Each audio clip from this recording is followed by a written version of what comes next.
What's up guys? For today's video, may panibagong vlog naman tayo ngayon. Speaking na panibagong vlog at hindi ka talaga dito magmamahay.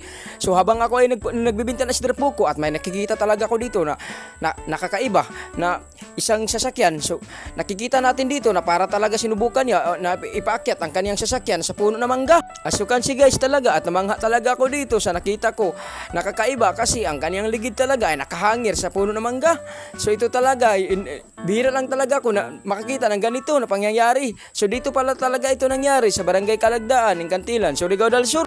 Grabe ko talagang takot kanina kasi akala ko ano na nangyari at habang nagbibiyahe ako at napansin ko talaga ito at binalikan ko na lang para makuhaan ko talaga ng video at ipakita ko sa lahat ng mga tao. So may nagkwento nga dito sa akin no, nangyari pala ito sa yung nakaraang gabi at pasalamat talaga tayo sa ating Panginoon na hindi talaga ito nangyari ng araw. Kung nangyari talaga ito ng araw, kawawa talaga, nagbibinta ng watermelon dyan kasi malaras talaga sila at sa kabutihan ng palad. At hanggang dito na lang tayo. Sana wag mo kalimutan mag-iwan ng like, share, subscribe. Thank you, God bless at mabuhay ka hanggat gusto mo.